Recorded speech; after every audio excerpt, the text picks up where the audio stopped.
meeting in order, July 1st, 2010. Madam Secretary, would you call the roll? Yes, sir. Chairman McMillan, Here. Vice Chairman Mackey, Present. Mr. Anderpont, Here. Mrs. Griffin, Present. Mr. Hassan, Here. Mrs. Trimmy, here, and President Guidry. Here. Everyone's present. Thank you.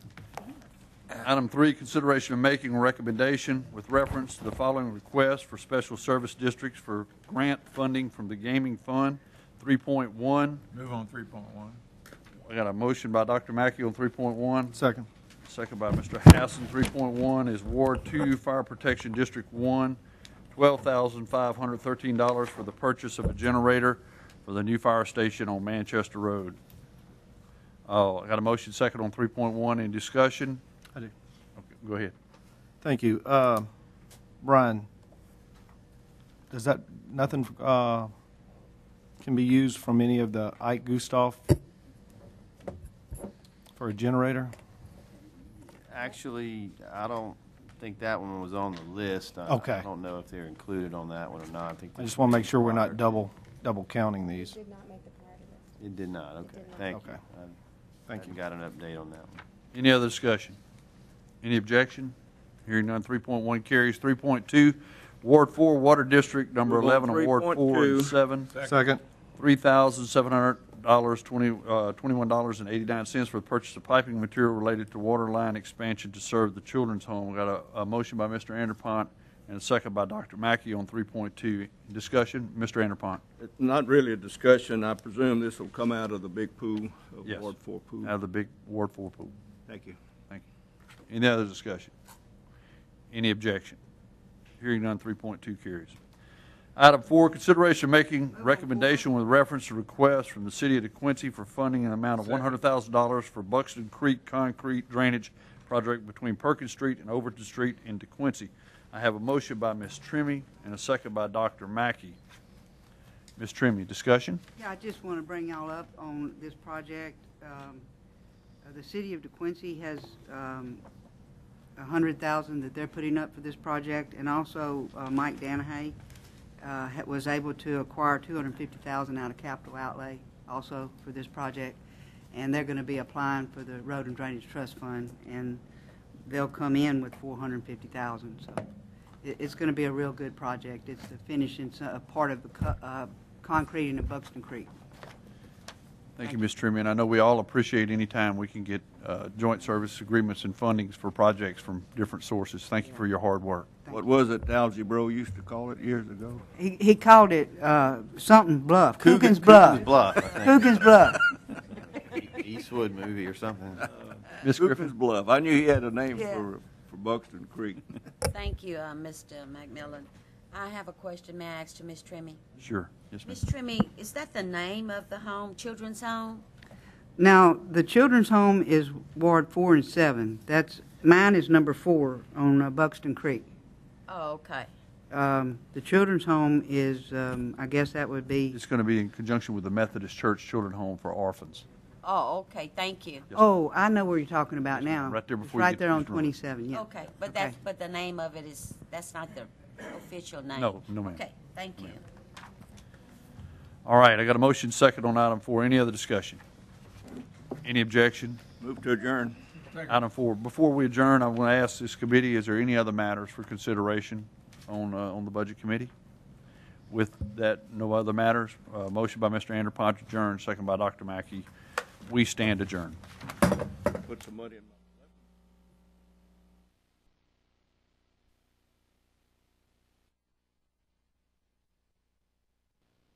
Now been called to order. We will have the invocation by Ms. Trimmy, which will follow immediately with the pledge. Please stand.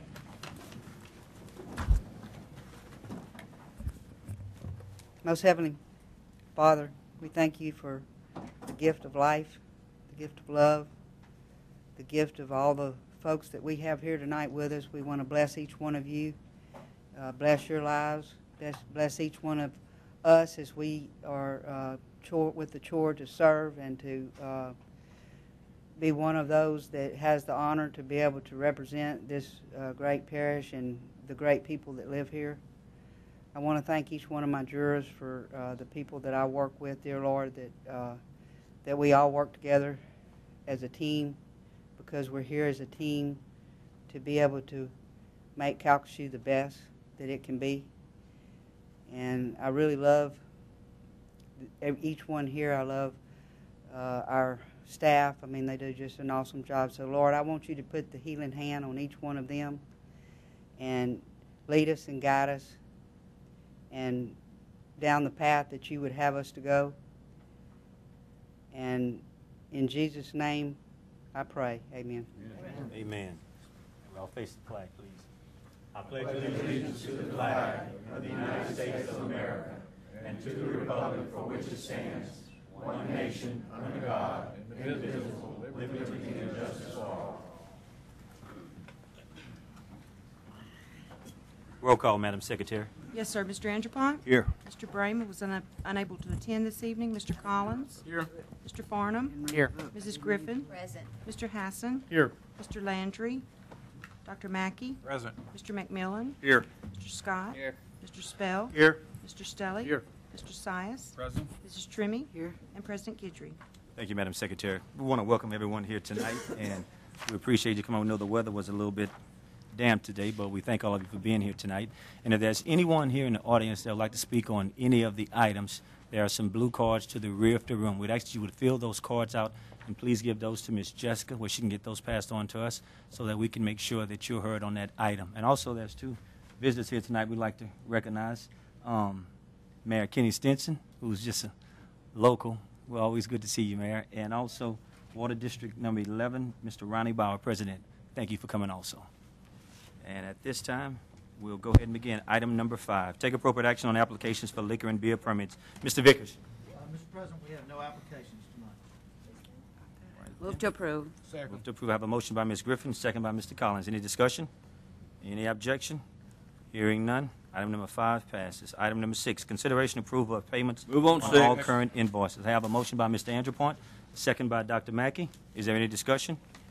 Any objection?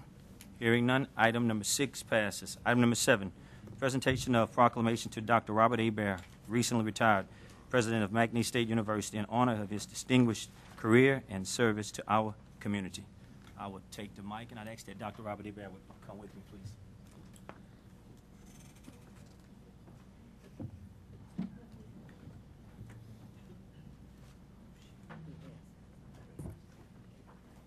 Dr. A. Bear, come this way. We've been seeing a lot of each other this week, haven't we? Yeah, I just first of all want to say on behalf of all of the jurors how proud we are of you and the success that you've had at the University of McNeese. And one of the things that I think stand out more so among a lot of us is that in times of trouble, you didn't waver. And there were times when it seemed like there were a lot of cutbacks dealing with the state and finding a way to make it possible for a lot of students here in this area to attend McNeese, and you made it possible. And we just want to say to you, we thank you for that, and you've been a visionary for a lot of us here in Calcasieu Parish, and we're going to hate to see you go. And we just want to say to you here today, we want to present you with this proclamation on the success that you've had there, and it reads as, whereas Dr. Robert D. Hebert is retiring after 41 years of service to McNeese State University, 23 years of which served with great honor and distinction to President of the University from 1987 to 2010, and whereas Dr. Hebert and his administration have placed a high priority on individualized attention to students, which is reflective of the motto, excellence with a special touch, which was adopted in 1989 on the 50th anniversary of the university. And whereas Dr. Hebert is held in the highest esteem for his integrity and a lifetime of contributions to post-secondary education to Southwest Louisiana and to the state of Louisiana, as well as to students, faculty, and staff of McNeese State University during the course of his highly effective career. Now, therefore, I, Kevin Guidry, President of the Police Jury of Calcasieu Parish in the sovereign state of Louisiana, do hereby proclaim Thursday, July 1st, 2010, as Dr. Robert Hebert Day. In the parish of Calcasieu, we congratulate him on his extraordinary career and wish him the very best in the future. And may God bless you, Dr. Robert Hebert.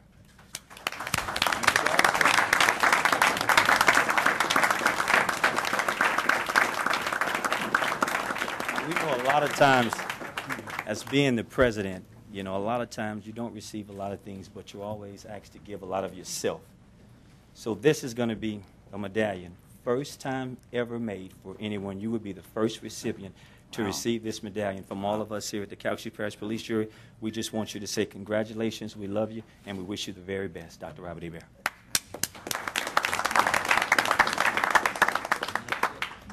You know I love taking pictures. Doc, if you have a few words, I'm pretty sure some of the jurors would like to comment. This is a great honor, particularly coming from the police jury, who has been such a huge force in the development of our seed project for all of our area. As you know, we're one of the, you are and we are 2 of the 4 partners in making it possible. It's ironic that I'm receiving this on my first day of freedom. My retirement was effective yesterday, and the timing couldn't be better. I'm not exactly an old hand yet at retirement, but I'm really excited about it. I'm ready for that, and of course it's going to be a long-term vacation. Thank you very much. I'm very grateful and very honored. Thank you, Doctor. There are a few comments from the jury. Ms. Griffin. Thank you, Mr. President. Dr. Hebert, I'm sure you're going to enjoy your retirement, and I'm kind of confident you'll be much safer, too. One night I was leaving from my one of my graduate classes, and I got in a little accident. Guess who I ran into? Oh, no. Dr. Hebert. Nevertheless, I told my instructor about it, and I told the whole class. You wouldn't believe what happened to me. And what? I said, well, I ran into Dr. Hebert. I mean, I smacked him. In the back, too. The rear of his vehicle. Nevertheless, he was very kind to me and very calm, and I appreciate that. And I enjoyed seeing the wonderful things that you've done for the university. And, of course, I got my BA from there and did graduate studies also. And I'm very just thankful for all you've given us and for the people of the parish. So I wish you well. Thank you. Thank you, Ms. Griffin. Ms. Trimmie. Thank you, Mr. President. Dr. Hebert, I just want to thank you for, on behalf of myself and my 2 brothers and my sister, for honoring our father, Porcelain Jones, and Guy Stockrider, and Representative Ballet, and those that worked so hard. Letha Fraser, who at that time, he wasn't here then, but was president of McNeese, and they made it possible to make McNeese State University a 4-year college. It was a junior college. And I still have the pictures with that you had with Letha Fraser and all the students when they heard the boat came through, and they're on the stairs and they're all jumping up and down and hollering and screaming that McNeese was now a 4-year college. And I just counted it as a real honor that you honored these men that really had to fight the battle of New Orleans. You've heard the Battle of New Orleans? Well, this was the real Battle of New Orleans, because they did not want a 4-year college over here. And I won't tell you how we got there, but I will tell you that we made it. And I just thank you for that. Thank you for doing that. It meant so much to our family. It meant so much to my dad, and also to Guy Stockrider and to the Valet family and all of them that were involved. So thank you, Dr. Hebert, for doing that. I appreciate it. Thank you, Ms. Trimmie. Mr. McMillan.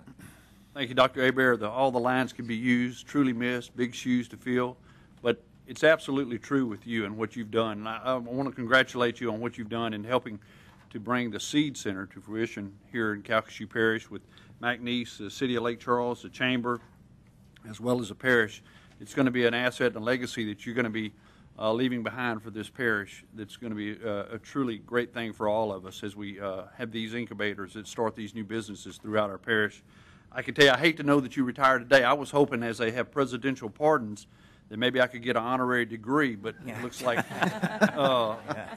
like you're done. So that's I'll have to really get in good with the next president, but congratulations and thank you.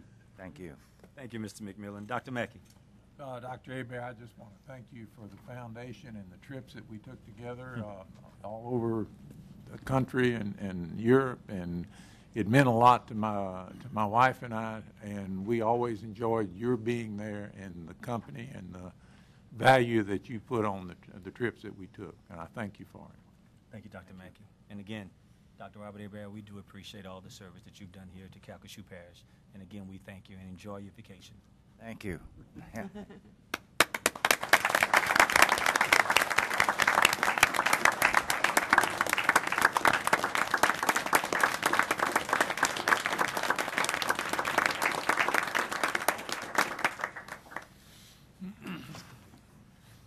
At this time, can I receive a motion and a second to pull item number 37? So moved. I have a motion by Mr. Calvin and a second by Dr. Mackey to pull item number 37. Item number 37, consideration of authorizing the parish administrator to advertise for bids for the Southwest Louisiana Entrepreneur and Economic Development Seed Center Program. Mr. Bean. Thank you, Mr. President. It is the perfect evening to actually have this on the agenda in the fact that Dr. Hebert is here and that the police jury is honoring him for his career, because we want to come to you and ask for your approval for advertisement of the Seed Center. And as Dr. Hebert mentioned and Hal, it is a partnership between the police jury, the City of Lake Charles, McNeese State University, and the Southwest Economic Alliance. It is the culmination of a very significant effort, and it has been years in the making, and especially when you consider the way the economy is now and the need for stimulation of small business growth, and that's what this is focused on, in addition to integrating higher education and the synergies that come with that. This center, and I'm going to steal a little bit of George Swift's thunder probably, but I think the police jury should be very proud to be a partner in this facility, which will pay benefits for years to come. It's been planned, it's been studied, it's been done the right way, input from so many people. We've taken trips to Lafayette, to Hammond, Alexandria, input from Shreveport folks, even went to Dallas to learn how to do these incubators and combine those with all your economic development offices. It will be the economic center of Southwest Louisiana, and it is a very good location to have it on the grounds of the university, which serves the whole five-parish region and beyond. So we're very proud to present this to you tonight. And before asking for your formal approval for the advertisement process, there's a presentation. I'm going to ask George Swift, Director of the Alliance, to give you some details, and he will in turn ask the architects to review some of the renderings and details of the project. And let me just say one other thing that George will probably cover, but the vast majority of this project is paid for with grant funds, and that really is a good use of those funds. And with that, I'll ask George to go into a little more detail. Thank you. Mr. Swift, please state your name and address for the record, please. Thank you, Mr. President. George Swift, President and CEO of the Southwest Louisiana Economic Development Alliance. I want to thank the Calcasieu Parish Police Jury for your vision. As Brian mentioned, this goes back before Rita. We determined that we needed a business incubator, more emphasis on entrepreneurship and diversifying our economy. And we began looking at how other successful communities have done this. And there are 1,100 business incubators in the United States. And so we came to the police jury. At that time, we were housed in the Magnolia building, and there was some space available, and we asked y'all for your support to allow us to try a small incubator, 5 or 6 offices, which we did. It proved to be very successful. We've had a couple of the companies grow out, add employees, get their own locations, and that's what it's all about. We brought in Mr. Charlie D'Agostino from the LSU incubator. He is known nationally as an expert. He founded the one at LSU, and he came in and gave us a business plan and a model that we're going by. The coalition that we've put together is very impressive. When you have the state participating through the Louisiana Recovery Authority funds, The Calcasieu Parish Police Jury, the City of Lake Charles has invested money in it, McNeese University with the property, and we were able to obtain a grant of about $3 million through the U.S. Commerce Department from EDA, Economic Development Authority. So we have the funding in place, and the Alliance will put money in pending the sale of our building. So we have it covered as to build this. So those of you that are concerned about another cost, this is taken care of. And the reason we're doing this is to diversify our economy and to create a culture of entrepreneurship in southwest Louisiana. We have great industry here, aviation, gaming, petrochemical, but we need to diversify, and one of the ways that we can do this is by growing businesses. And there are many people that have ideas or expertise, and they need a location. And the business incubator will be configured. It will be a 3-story facility with the first floor. We'll have some offices for McNeese University programs. It will have the McNeese Small Business Development Center, and it will have 2 wings that are incubator offices. And depending on how much space a company needs, we can probably accommodate 32 to 34 startup businesses. They will receive counseling from the McNeese Small Business Development Center and other mentors and help them develop their business and grow. And so we're going to be talking about that in the next several months as to how companies can come in and get started. On the second floor, we will have a conference center with different size meeting rooms and conference rooms for different events and training events to help entrepreneurs learn how to do things such as international trade and techniques. And then on the third floor, we will have the offices of the Southwest Louisiana Economic Development Alliance, which includes the Chamber, our Alliance Foundation, and the partnership, as well as the Regional Planning Commission, MCAL. And what we will have is a one-stop center located on the McNeese campus, which is behind the property of McDonald's and Smoothie King now. There's 7 acres back there. And it will be a visible location. We will have parking so that it will be accessible. This would not have come about without the vision and support of you, the City of Lake Charles, and Dr. Robert Hebert at McNeese. And Dr. Hebert saw the benefits of having McNeese involved, and he quickly supported the idea. In fact, he offered the location.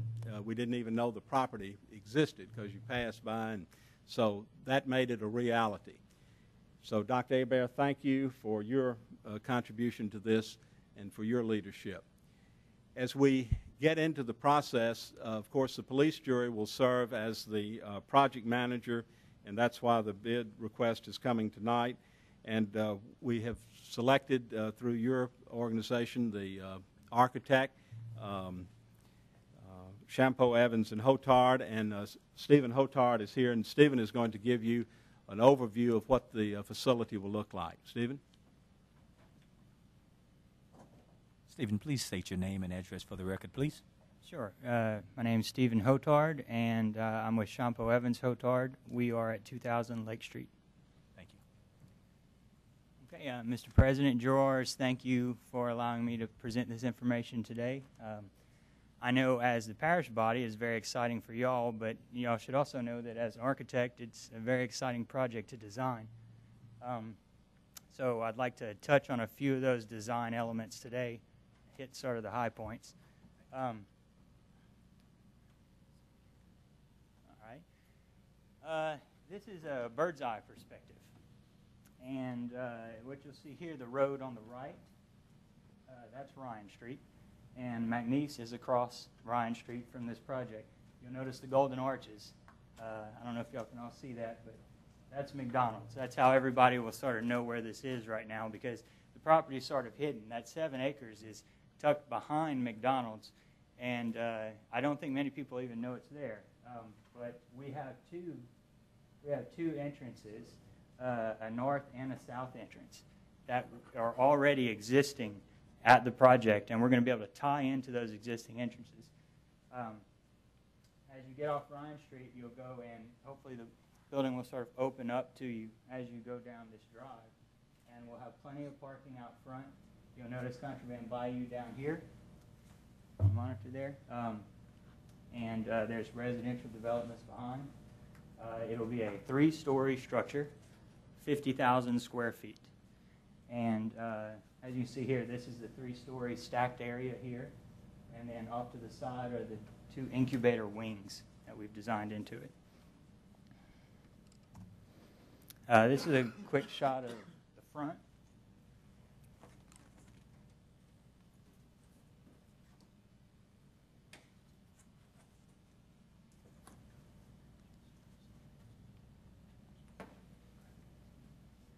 This is a shot of the front. You'll notice there's a circle drive out in front, so you can come and drop people off.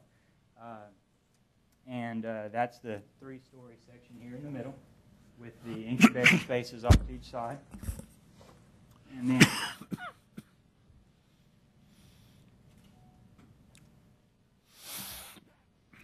here's the floor plans. The floor plan to the top, that's the ground level plan, and then to the left is the second floor, to the right, the third floor. We've color-coded these spaces so y'all can more easily understand from this distance what we're looking at. But when you walk through the front doors, there'll be a 2-story lobby space, and later on I'll show you a rendering of that space also. The first floor, the areas you see colored in blue, represent the McNeese State University spaces and the Small Business Development Center. And also those 4 larger spaces right off of the lobby here, those are classrooms that are going to be used for McNeese and for, I suppose, continuing education of the people in the incubator spaces.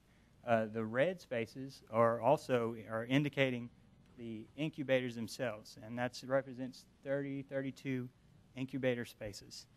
A couple of them, or 4 of them, are workshops, and the others are divided up between single, double, and triple tenant spaces. So if someone comes in and they need 3 offices, we can provide for that. If they need just a single or a double, we can provide for that. And hopefully we've apportioned them correctly, and we've got those numbers from that D'Agostino report that was mentioned earlier. On the second floor, we have the conference spaces, and those will be shared conference spaces between the Alliance, McNeese, and the people who are actually in the incubator spaces. We have 4 or 5 medium-sized conference spaces that we can, the one out in the front being what we're calling the boardroom. And these 4 conference spaces can actually be opened up to form 2 larger conference spaces. And then we have the training room in the back, which will hold up to 120 people. And it can also be sectioned off to provide 2 smaller spaces. So as far as conference spaces, we feel like we've covered every conceivable size out there. So there should be no event that cannot be taken care of.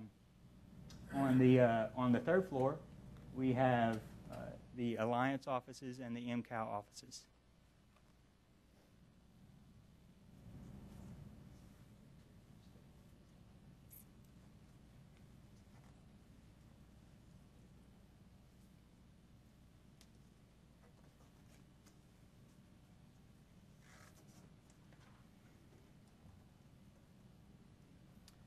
Okay, this is a perspective from the southeast corner. So as you're driving up, this is what you would see. You'll notice that the bulk of the building is brick and cast stone. And y'all are all familiar with the McNeese wall, the new wall that was put up at the corner. We're going to use those materials that were also referenced from the McNeese campus, and we're going to utilize that in this building also. So it'll tie into the campus, we hope, rather well. But we're also contrasting that with the glass and steel that you see here in these sections off to the side. And that's what we try to do, is introduce a little bit of cutting edge, something that is relevant today and shows that we're looking into the future for this Seed Center.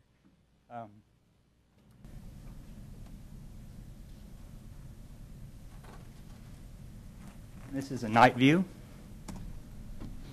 This would be from the southwest corner. So perhaps as you're leaving one evening from a conference.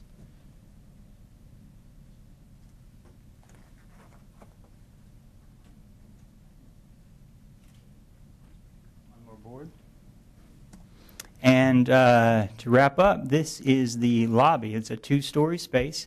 You'll see the grand stair, and those are the elevator shafts clad in wood to the back there with a directional monitor off to the left, seating area.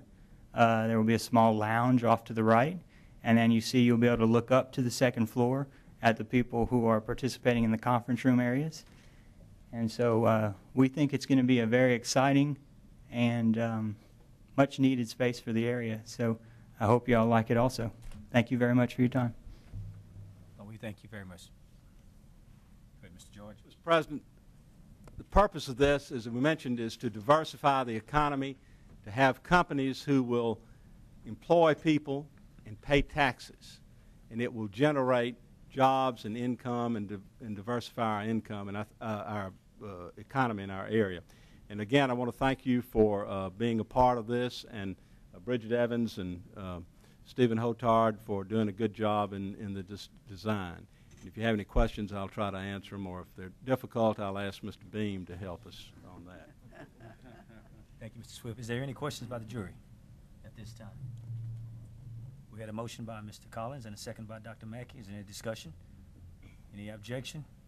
Hearing none, item number 37 passes. Thank you guys for coming. Thank you so much. Great presentation.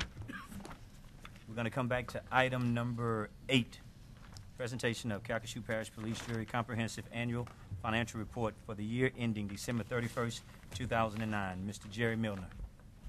Thank you, President Guidry. Tonight we have Marty Shahosky with McElroy, Quirk, and Birch here tonight to present our comprehensive 2009 annual financial report. I'd also like to say that we do have this report on the website as of right now. While Marty's on his way up here, I'd like to give special thanks to Tammy Bufkin and Kelly Fontenot and Julie Hewlett for their above and beyond work they did to put together this financial report. Marty? Mr. Marty, please state your name and address for the record, please. Martin Shahotsky, McElroy, Quirk, and Birch, 800 Kirby Street, Lake Charles, Louisiana. Thank you. It's my pleasure to be here this evening to discuss the annual report for December 31st, 2009. We have both the 2 documents, if you probably have in front of you. One's rather large, ring binder, 266-page audit report and financial statement. The second is a supplementary compliance report that deals with all the federal funds that y'all receive. And so we'll sort of briefly talk about each one of those. First of all, I'd like to say that congratulations are in order again to the police jury for receiving the GFOA Certificate of Excellence for the 18th year in a row. This is a very prestigious award. It not only demonstrates compliance with applicable governmental and generally accepted accounting and auditing standards, but it's also an extremely valuable tool when you need to have financing done for any projects. As is a custom of these reports will be submitted to the GFOA committee to be reviewed again, and we expect the same result next year. Because of the excellent stewardship by the police jury and its staff, the financial condition of the Calcasieu Parish Police Jury is very sound. It provides a solid foundation for the future activities and operations of the parish. There are a couple things that I will note that we did notice with regard to the general fund. That's located on page 26. The revenue sources of the general fund are comprised of mostly property taxes, and it was noted that the property tax for this past election was not approved, and it represents about 26% of the total revenues that y'all receive annually. The fund balance in that account, or in that fund, is about $9.9 million, of which about $4.5 million is unrestricted. But I think the property tax brings in about $4.5 million. So that's one thing that we did notice, that that fund will, assuming that the property taxes do not pass, that fund will end up continuing to decline. So that's one thing to point out to you. As I said, the CAFR, which is basically comprehensive annual financial report, is 266 pages long. It's comprised of about 3 different sections. One's the introductory section, which is the transmittal letter. That's located right directly behind the first yellow tab. And it gives you a good sort of overview of, give you some forward-looking items, as well as of what happened during this past year. There's also the certificate of achievement, organizational chart, and list of principal officials. In the financial section on page 1, that's our financial report, and we're pleased to report that you had an unqualified, clean opinion on the financials, which is really the best opinion you can get. And that's what you've had in the past before, too. So the big section I think it would be very helpful for y'all to look at is on pages 4 through 16. It's the management discussion and analysis. It gives you a really good snapshot, sort of an executive summary of this whole thing. So if you don't want to spend time looking at every page, if you look at that section there, it will give you a good overview, and it'll references back to the particular pages and stuff like that, and it'll give you a good sort of quick and easy way to sort of analyze a report. The last section is the statistical section, which is basically sort of a trend analysis. It gives you the last 10 years of revenues, expenses. It gives you a lot of sort of detailed information that's good for people if they want to look at how the trends are, what the revenues have been, what the expenses have been, and so that's a nice little area to look at. On page 19, just to give you the overall net assets of the parish for 12/31/09 were $692,699,159. That's for the main police jury body. You also have a significant number of component units, and those component units had net assets of $255,854,775 in net assets. On page 20 and 21, this is sort of the revenue statement, or the statement of net activities for the primary government. You had an increase in net assets over from last year to this year of about $4.1 million. The component units net assets increased by about $21 million. A lot of these net assets, you have to realize, are made up of fixed assets, which are not liquid cash, but they're infrastructure, roads, buildings, and stuff like that. So the numbers are big, but overall the total dollars are, they're still still in great condition, but the total dollars are mainly made up of the infrastructure and fixed assets. Additionally, on page in the little green book, this is, like I said, the Internal Control Compliance Report. Because y'all receive a significant amount of federal funds, we're required to perform compliance tests on all the federal grants y'all receive. This year, y'all received approximately $7.5 million of federal funds. The component units received about $3.31 million. So there's a fairly significant amount of federal dollars that are coming here that we're required to review. So we didn't have any comments regarding the main body of the police jury, but there are the components units are made up of. We have several other auditors that do the component units, and there were recommendations made, which are on pages 24 through 33 for y'all's review. I guess lastly, what I'd like to do is just, thank the police jury staff for the help. This is an extremely big project. We always enjoy doing it, but it's really important that the report gets out timely, which it was due June 30th, which it was timely submitted. And we'd like to thank, all the staff, especially Jerry Milner, Kelly Fontenot, and a special thanks to Tammy Buffton for all their hard work and the engagement. It's always nice to be able to work for a good organization and have the cooperation we had for this. So I'd be happy to answer any questions you might have, or be happy to come back at some other time after you get a chance to look at anything. Ms. Marty, is there any comments by the jury? We do have one. Mr. Spell. Thank you, Mr. President. I have a few questions. Okay. What exactly is the amount of our liquid assets? And I have some follow-up questions related to that. I've been getting some questions from constituents, taxpayers. Why can't you use this money to pay for that or that money to pay for this? And I think a lot of people don't understand that some of the funds that we have are allocated, or they are specifically dedicated to specific things, and we do not have the ability to use those dedicated funds on other needs. Exactly. Well, if you look on page 19, it sort of gives you a snapshot of what's actually available in fund balance towards the back, towards the bottom of the page, net assets.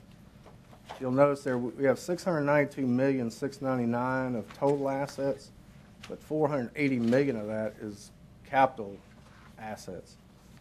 Additionally, we have some funds restricted for debt service. We have $95 million of that restricted for external legal constraints. We have $57 million that's for ongoing construction projects. So, in effect, the unrestricted dollars, that are available are approximately $58 million. Is that's the liquid monies that would be out there.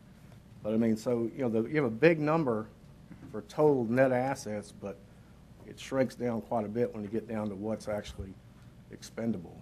And that money can go pretty quick because, with y'all's budget of almost $300 million, that's not even it's a fifth of what your annual budget is. So. Mr. Spell, let me call on Mr. Milner for just a minute. Yeah, I was trying to answer that question, Shannon. If you look on like page 22, 23, the governmental funds, you see a lot of major funds, and then we have the group of other governmental funds, which you'll have a tab listing all of those. But the vast majority of our revenues are dedicated for each particular tax. So, general fund is only discretionary funds that we have. The rest of them, like public works, juvenile detention, all those have to be, the proposition will call for a tax, and those monies has to be used for that particular purpose. So we cannot use, library funds to fund the medical costs of prisoners. That's come from general fund.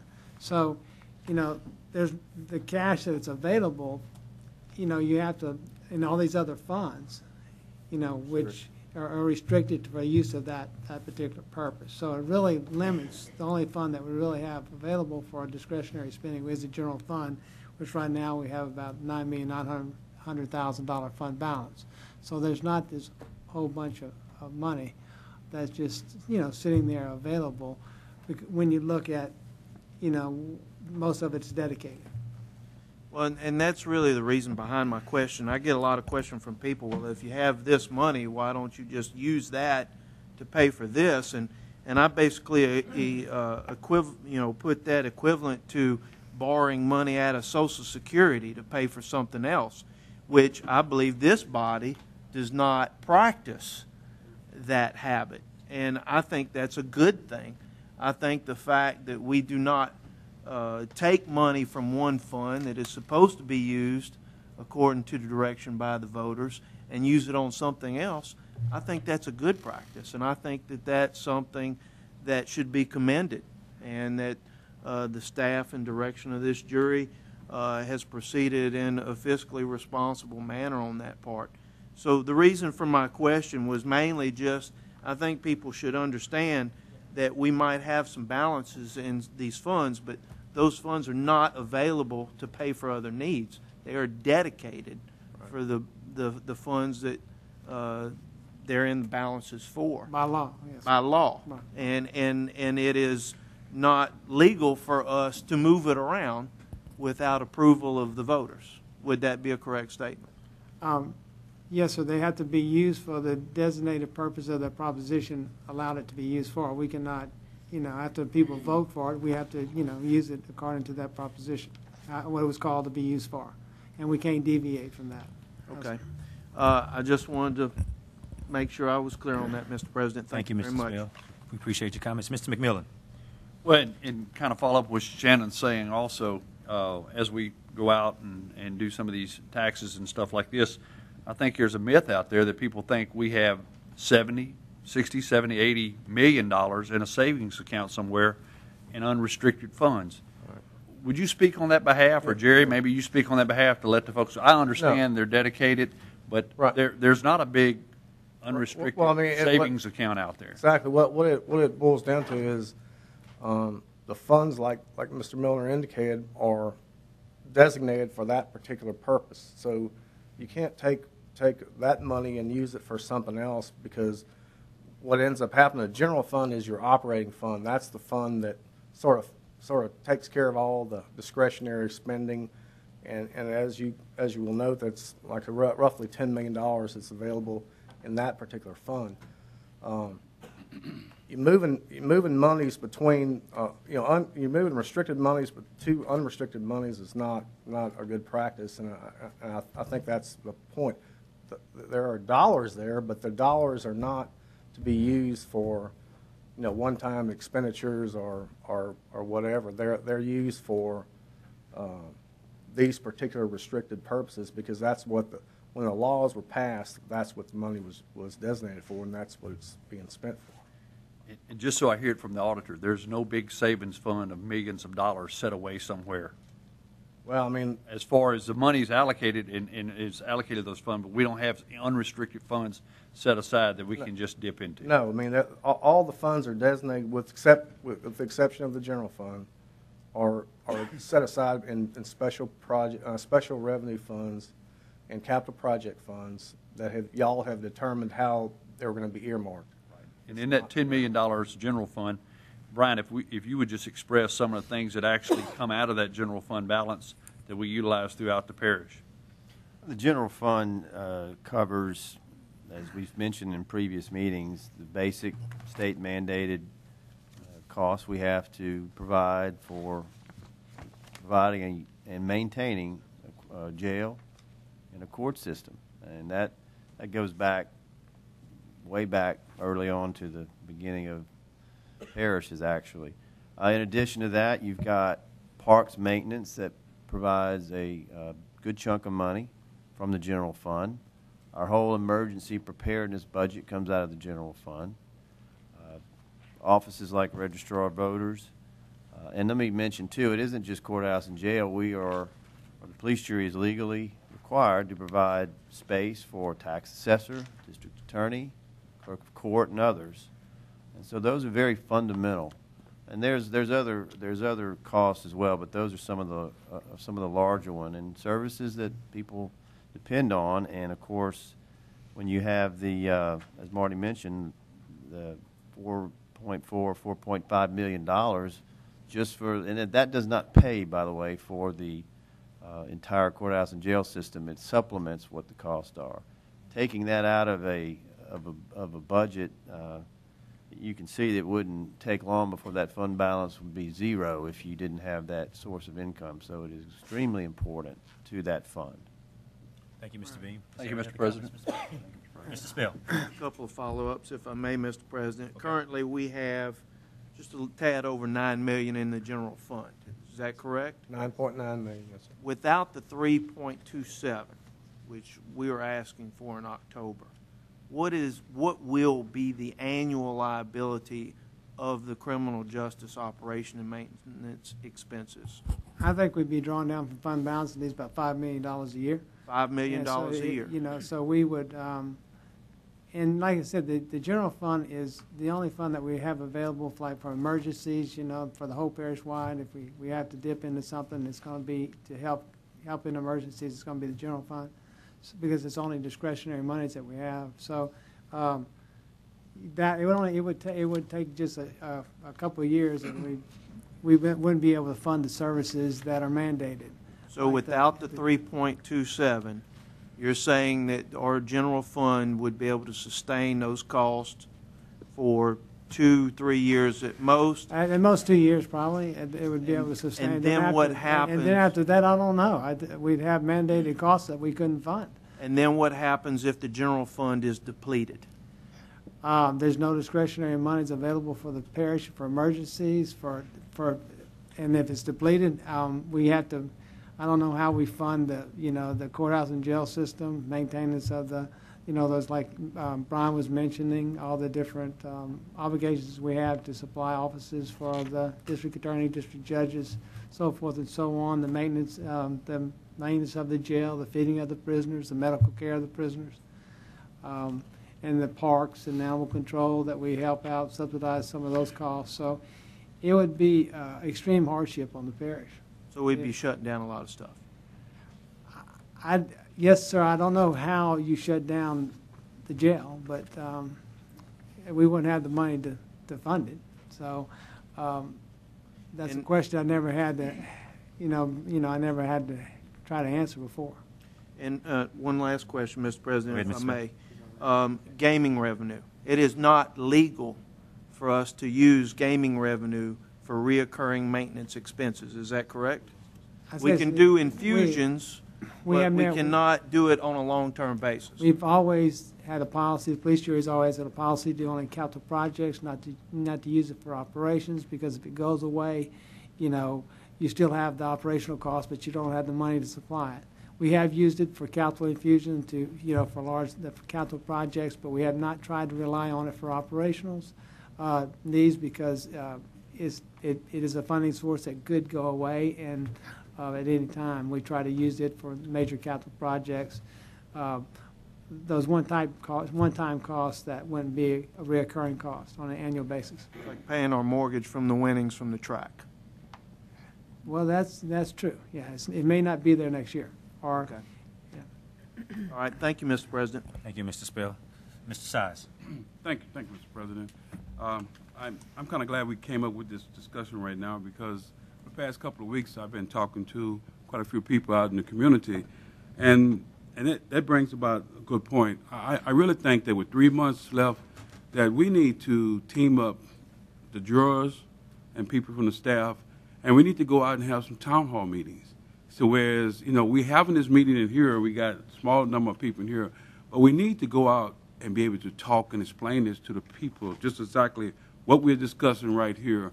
Because what I see when I'm out there is I see people that are really concerned about what Mr. Spell has just said, and also some of them are just frustrated. Some of them need an opportunity to vent. Like some of them come up to me talking about they see construction in a particular part of their district, and the people who are doing the work, none of them look nothing like them, but yet still is their tax dollars and their high unemployment in their area. And they got a concern with that. We got high unemployment in our area, and then we got buildings going up with our titles on it, and we don't have any people in our neighborhood, doing this work. So we need to be able to have an opportunity to give them a chance to vent, because if we don't give them a chance to vent then and then also give them an opportunity, they're going to vent in October when we don't want them to vent. So I think a lot of times they just need to have that opportunity to express what they're feeling and how they feel about stuff, so that they can bounce it off of us, because that's what we're here for. We're here to educate them and to take those current concerns and let them bounce it off of us, because I think if we do it then, it will help us out in October. But I think that's a good point that we came up with. But I really think we need to look at doing something like that, town hall meetings. I know for myself and Ms. Griffin, our boundaries are right by each other. We can find different areas that we can get together, jurors can team up together and have some town hall meetings. I think it really would help the public out a lot. Thank you, Mr. President. Thank you, Mr. Size. Is there any other comments by the jury? Ms. Griffin.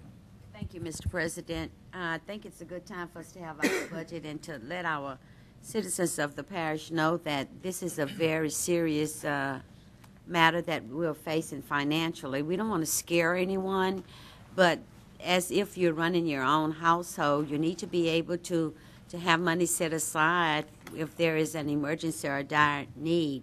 And if, as Jerry said, we don't sustain the income that we have within the next 2 years, we're going to have dire, hard problems that we will not be able to recoup and save, particularly when we're talking about the necessary services that our people need, that we need for survival.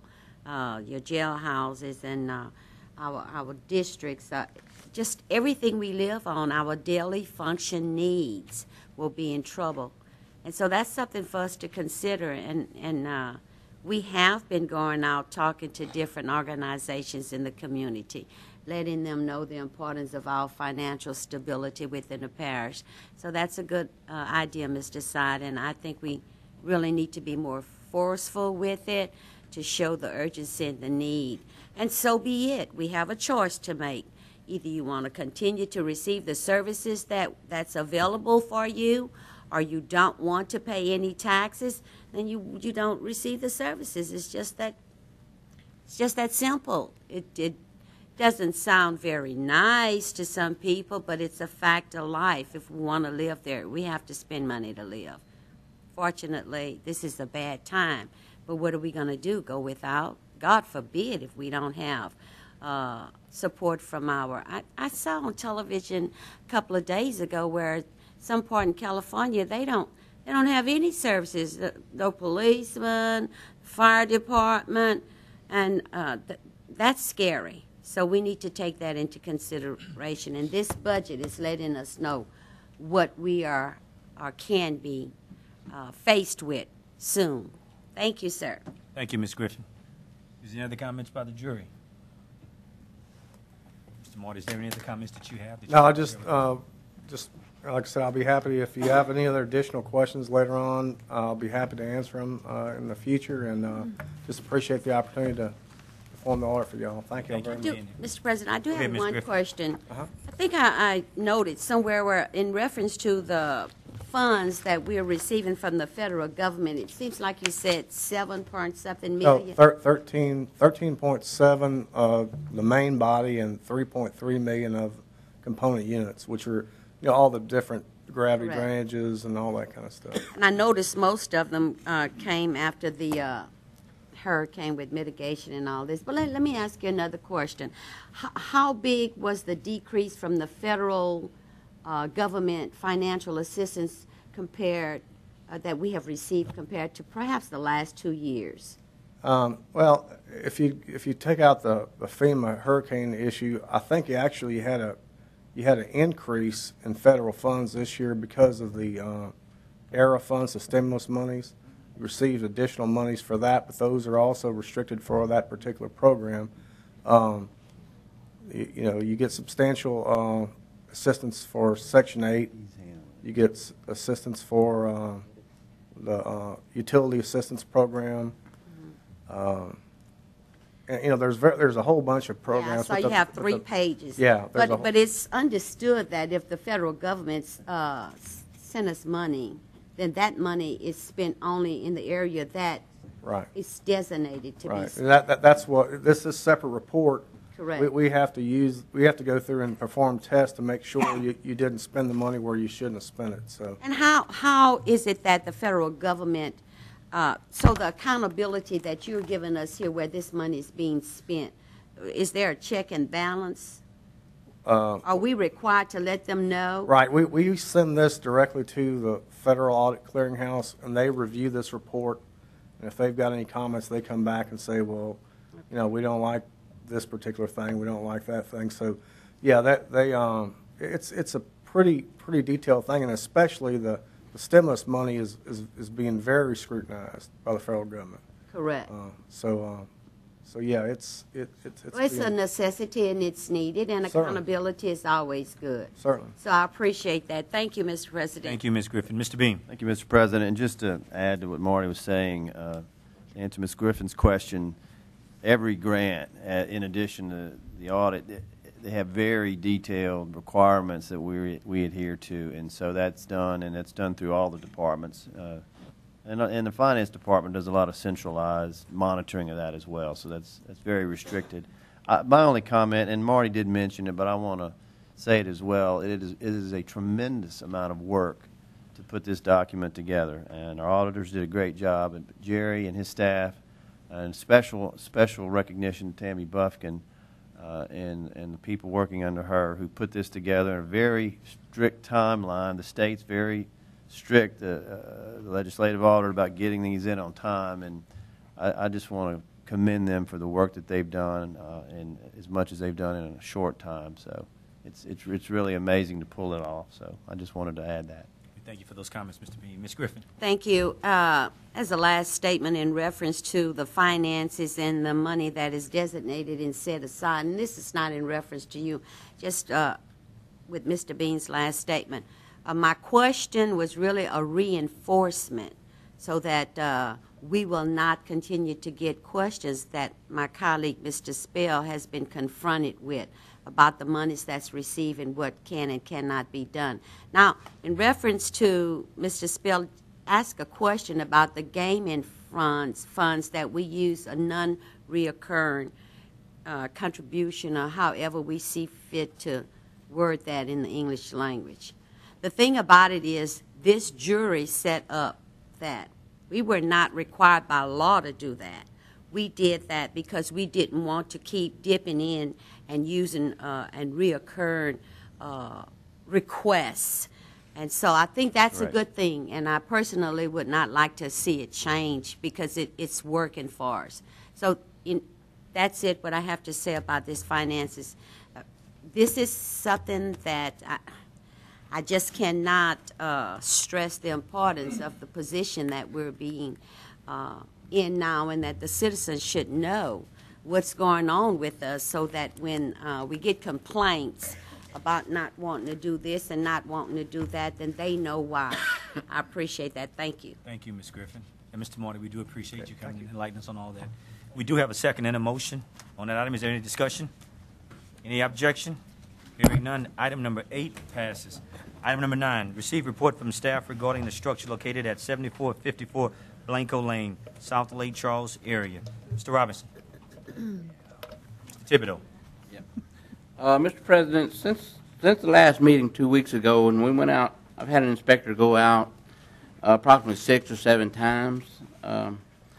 Hearing his reports and looking at the pictures, the electrical in that structure would have to be completely changed out, the plumbing completely changed out, and the little bit of work that's been done, it's not meeting the IRC building code, which would be required.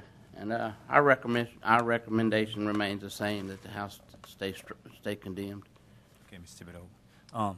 At this time, I do have a speaker on that item, Mr. Michael Lovelady. Would you please come forth? Please state your name and address for the record, please.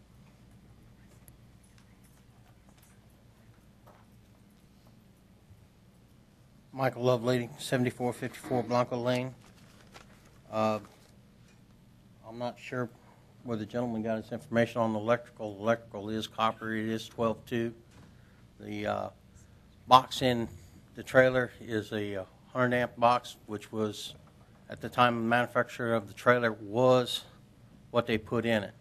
The question was whether the dwelling was structurally sound, and y'all gave me 2 weeks to tear into it to find out. What I found was a little bit more termite damage than I had expected, but I did go take the time to count up the boards and start replacing some of the boards, but I did take the time to count them up and go to Lumberyard to get a price list, which came up to just under $3,000. You figured another $1,000. Granted, some of the electrical will have to be replaced, like the utility boxes, because the trailer at the time, manufacturing did not have it in the boxes. They had the receptacles and the box was all made at the same time, but I was planning to change that. The trailer has survived Rita. It did survive Ike. What I'm planning to do to it as far as the fasteners and stuff is bring it up to code more than what it was in the original. This is my home. For less than $5,000, it can still be my home. It's going to cost me more than that to have to remove this trailer. And I'd like for y'all to take that in consideration. I have made progress in the last 2 weeks. I was going to get photographs, but the parish has been coming out there. They have been taking their own photographs, so basically I was going to let it go on what they said on that as far as their photographs. The question as far as electrical, as to whether or not the can being 100 amp was to whether I was going to have to upgrade maybe to a 200 amp, but the wiring, as I did say, is 12-2. It's not aluminum. It is up to par as far as that. The question might have been on the can itself. So, and like I said, I do have a list here. I do have electricity coming out there to be hooked up on a temporary pole. The electricity that was out there has not been over a year, so I didn't need a permit for that. I did get the permit to do the demolition and remodeling.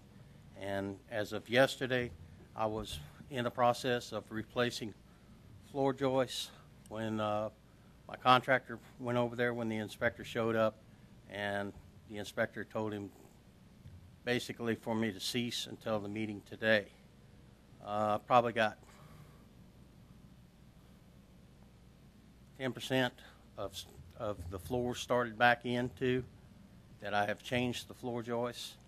I would have continued on today and yesterday at noon, but taking the recommendation of the inspector as well as my contractor, waited for the meeting. So basically, it balances on what you all have to say tonight. I am a little more prepared than the first meeting. I tried to be here on time and have some written up stuff for you that if you needed to see it. Thank you, Mr. Mike. If you would just stay there, we have a couple of questions by the jury. Mr. Stelly. David, are the walls open on this trailer or are the walls finished? No, they're open. We have some pictures. If I can get Thomas to pull them up, I can show you some of the pictures. That's inside. That's some of the wiring. That's the wiring. And that's not, I mean, it may be 12-2, but it's nowhere close to code. I mean, you can see what you got right there. Okay, now him being in the rough stages, I'm sure he understands that all those wires, is that wires hanging down there? Yes, yeah, that's wires. That's all going to have to be stapled up and put Yes, someplace. sir. Okay, so right there what you have is a rough end of a home. Yes, sir. Right Like, now, basically a black end, David. And now all those wires, and to bring that up to code, now you're talking about GFI receptacles, updating to a 200 amp service. Is that definitely. so? All of that can be done. It can be done, yes. It can So be done. okay, the fact is that if this gentleman wants to spend the money on that particular structure right there to bring it up to code, Through the electrical code, yes. it can be done. It can be done. Same with the plumbing. Okay. The Same plumbing with would the have to be plumbing and completely everything changed. else. There are other pictures of the structure, the walls, and So basically, what you have right there again is just a blacked-in home. Basically. That's just not finished inside. right. That's a picture of a beam holding up the roof. It's sitting on some cinder blocks. I did Next that. picture. And that's fine. I mean, I know that's got to come out. So I'm just- when you go back out there, in order for him to continue to close the walls in, you're going to have to do a framing inspection. Oh, most definitely. And you're going to have to do a rough-in plumbing inspection and an electrical inspection. Electrical. So if by some miracle, and I hope for your sake that does happen, that he can bring all this up to where it's supposed to be, and he can continue, then what I'm trying to say is I think it's his decision to spend the money. I agree. And it's our, by law, required him to bring it up to code. And if he does that, then why should he not be able to continue with his project, is what I'm kind of trying to ask. I'm not saying he can't continue. No, but the recommendation was to condemn. That's right. So Now go back, go another picture. Let's see another picture. See that wall, that band around the outside there is not code. That's not going to meet the IRC code. They're going to have some sort of a seal. You're cantilevered over probably 3 feet from the frame of that. 2x6s are not going to hold them walls up cantilevered over like it is. It's not, it may meet HUD code. I have no idea. I don't know what HUD code is, what your manufactured home is. We go strictly by the RC. Y'all told me they have to meet our code. Our code is the IRC. This is not meeting that code. Just putting back the boards like they were is not going to meet our code. okay, but again, you have to go out and inspect it. I do. Which means when you get there, and it should happen to be brought up to code, then he can continue just as he has planned. He can. Okay, that's the only. That's it. Okay, thank you, Mr. Stelly. Mr. Landry. Thank you, Mr. President. But what you're telling us is he could buy another mobile home cheaper than he's going to be able to fix it. I mean, we're talking about thousands of dollars from what you're telling me, and from the electrical, and then now we're getting into the construction part of it, that it's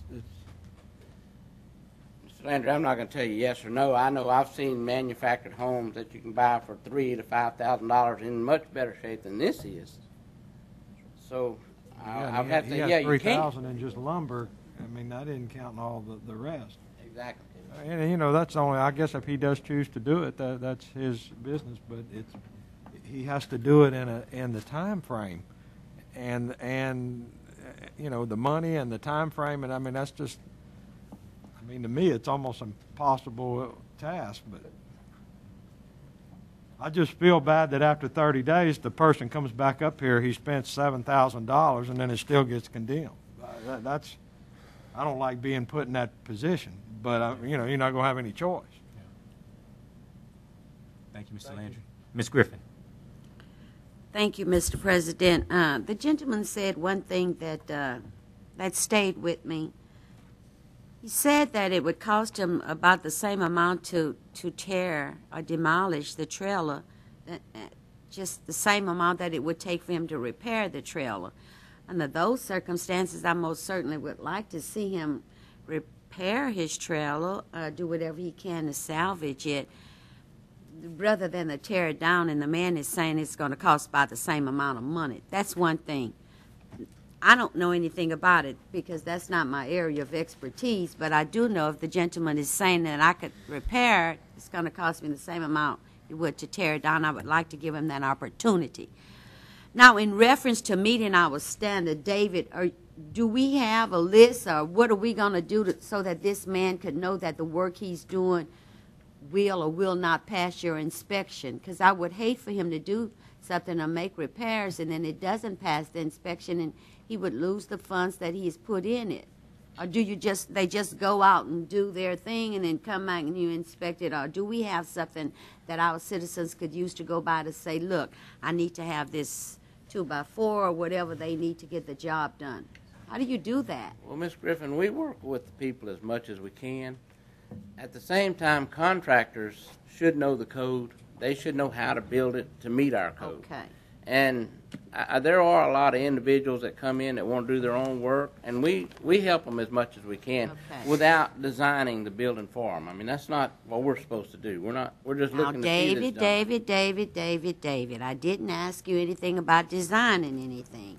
I asked you a specific question, and you answered it, and I appreciate that. Thank you, sir. Thank you, Ms. Griffin.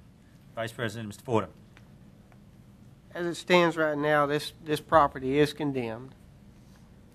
It has 30 days to be torn down. When did the clock start ticking on it? On the 17th? 17th, yes. So we didn't defer the 30 days at all. So right now we're down to 2 weeks 10 days to get this thing done. So the way I see it, unless we overturn the condemnation tonight, then he's got 14 days to get this thing finished. Is that correct? Yeah. Thank you, Mr. President. Thank you, Mr. Go ahead, Mr. Michael. Okay. Gentleman brought up a point. I'm going back exactly the way the home was built originally, because there is no, on houses, yeah, you have guidelines. They have pamphlets and everything. On mobile home industry, there is no guidelines, and I have checked. So basically, the home was engineered. An engineer drew it up. They built it that way. I'm going back the same way it was with the improvements of, I'm going to add hurricane strips for my own bases. I'm going to add more tie downs to my own bases. Now he's saying that this 2x6, which is the outside wrap, is not functional. What's he recommending, or what's he saying? What ruling? Because guidelines I've got is what I got in the mobile home. And as far as the meeting, you know, it was brought up last meeting that I waited until the midnight hour. The first deal that was put on there, which was back in March, I believe, wasn't it? March, April. Okay, I came back from the VA hospital, and there's a piece of paper on my door saying I could not enter it. Okay. After approximately 2.5 weeks, I contacted Mr. Robertson and told him, look, I need to go in my structure to get some stuff out of there. Because as far as the way the poster is, legally I couldn't even go in my own home without getting arrested. So, and granted, it might have been my fault for ignorance and not getting a hold of Mr. Robertson sooner, but that's why, yeah, it was the midnight hour, because after 3 weeks after, or 2.5, 3 weeks, I talked to Mr. David. He said that I could, but that's not the way the posting is. The posting says it is unlawful to enter premises. So, but as far as the wrap, I'm going back the way the home was. Now, you know, if y'all want me to do something else, fine. Just tell me what you want. Just like the utility box. The utility box in there, like I stated, it was 100 amp. That was functional when this trailer was made. I don't think I'm going to have anything more than what it lasted for 22 years and had fine, no electrical problems. But I do understand everybody's going to the 200 amp. That's going to be a couple of $100 more. Like I said, the price on this came up to just under $3,000. I figured another $1,000 to $2,000. It still puts me, as the contractor said, within about $5,000 category. If I got to demolish the trailer and have someone come out there and do it, Mr. Robinson's made a statement about $2,500 or something like that. For me to find another home, even if I found one for $6,000, you're not going to get a trailer hauler hauled out there for less than $2,500. They've got regulations as far as the runners. That's another $2,000 plus whatever else comes along. So you start adding up. We're talking almost $15,000 right off the bat, where I'm talking about a third of that cost to replace a home that I was living in, a home that has survived 2 hurricanes.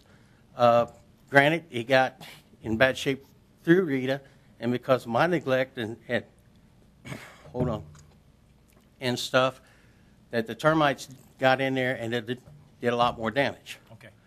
Well, we got a couple more jurors that have a couple questions too, Mr. Michael. Mr. Antrapont. You don't? Not yet. Mr. Stelly. If he didn't add any square footage to that trailer, why would he not be within the law to just put the trailer back like it was? He hasn't added any square footage. All he's doing is repairing what is currently termite damage, I understand. So he's actually just putting it back like it was. Tony, I think we were informed to bring it up to code. Okay, our code is the ORC. Trailers are built to the HUD code. I don't know the HUD code. Well, then maybe we need to correct what was relayed to y'all. You know, when you say bring it up to code, well, what code?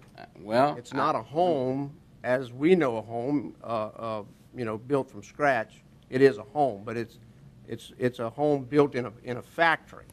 So if he's putting it back like it was, then I don't see why that he should not be able to continue. Maybe we could get a third-party provider. Because first off, we're not loaning him the money. I understand. That's his money. I understand. And but I want it to be safe for him. And I understand. Listen, I'm not. But this property belongs to this man. He didn't come up to anybody up here and ask us to borrow any money that I know of. That's his money. That's correct. So if he wants to throw good money after bad, that's his business. That's the way I see it. That's my opinion. I just don't think it's us to make that determination. The inspector has, like I say, this is the back section of the trailer house. The inspector has walked through the trailer, and I asked him, front half, anything needs to be done? There's a couple of windows at the seals. He said address that, but basically the front half, the front 35 feet is pretty solid. I mean, there's some windows, water comes in through windows and damages the seal. But Can I continue, Mr.? Go ahead, Mr. Stelly. Just from past experience in being in the building material industry, personally, I don't think you're going to be able to do what you're trying to do with the amount of money you're going to do it with. But that's not my business. That's your business. You understand? And I wish you all the luck in the world, and I really hope that you, in the end, that you end up with what you're trying to do. I really do. But I think it's going to be tough. But I think, again, that's your decision. But good luck. Good luck to you. Thank you, Mr. Stilley. I'd like to make a motion after Mr. Okay. Mr. Andrew Point. Thank you, Mr. President. Tony, I have to say I agree with you. I personally wouldn't go to the beach and dig a hole and put water in it.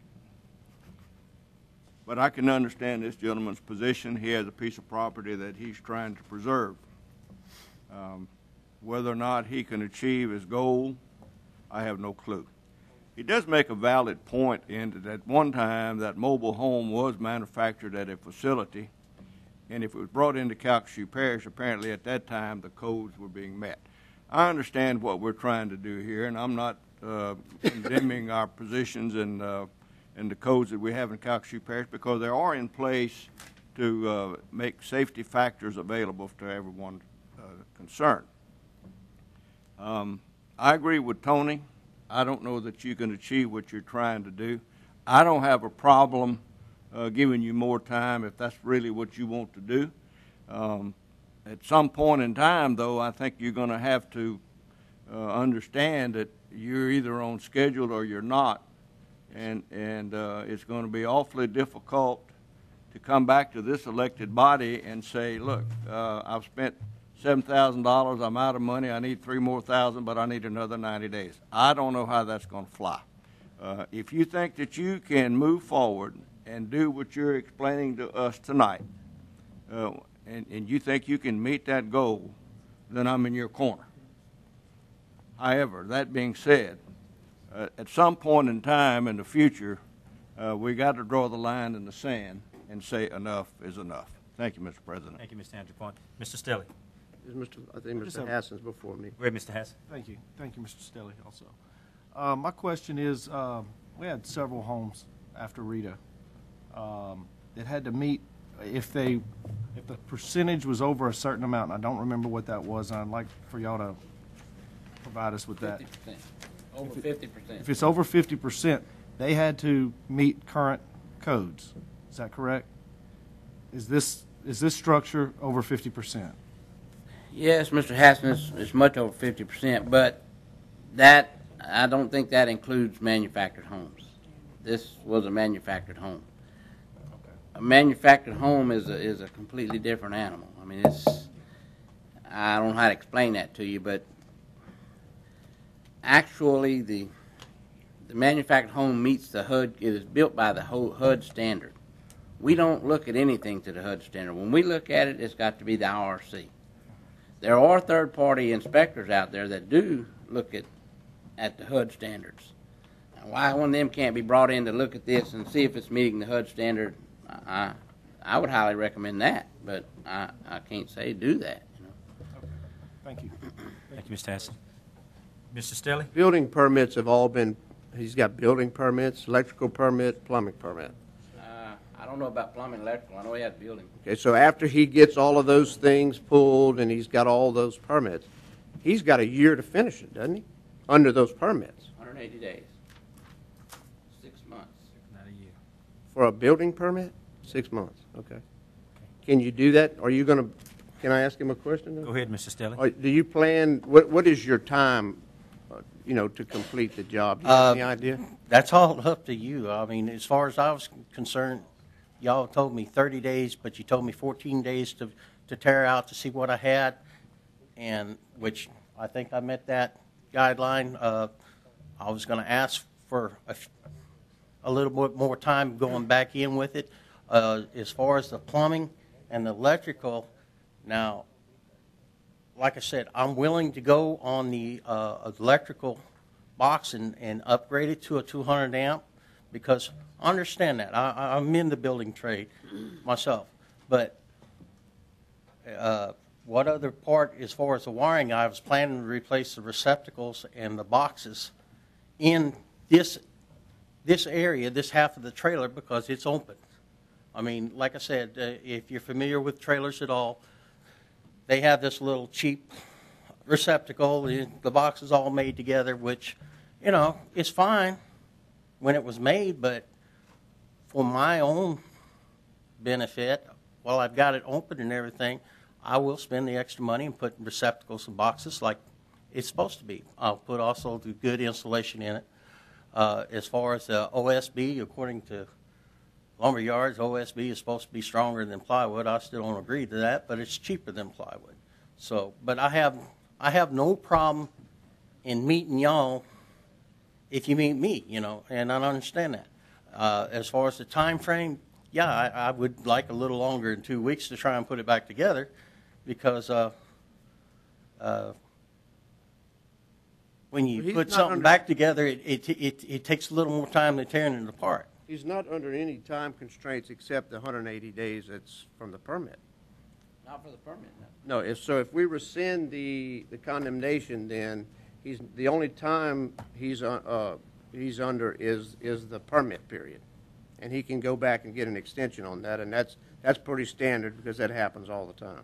I'll make a motion to rescind the condemnation. Second. All right. Before that, Mr. Stelly, hold on a minute. I have a few comments by the jury. Mr. Landry. They answered my question. Okay. Thank you, Mr. Landry. Mr. Size. What was his mo? Yeah, I have a question. Listening to the conversation, I'm not sure. What code are we going by? It seems like we have different codes. I think that we need to clarify what code are we using to condemn this structure. Because we're saying that we have a code, and then you come back, you're also saying that the manufacturing companies have a certain code. So what code are we going by before we can actually say that, we can condemn it? So I think the gentleman needs to understand that. We need to know that before we can get any deeper, with where we at. So have we determined what code is the code that we need to go by?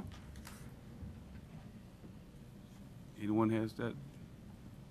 Can I answer that? Somebody. Although I don't have a book in front of me, I feel the man needs to bring the trailer house back where it was when it was manufactured in somebody's plant in Timbuktu.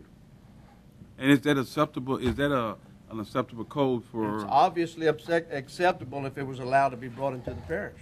But see, at that particular time, that is an acceptable code. The HUD code is acceptable for the trailer.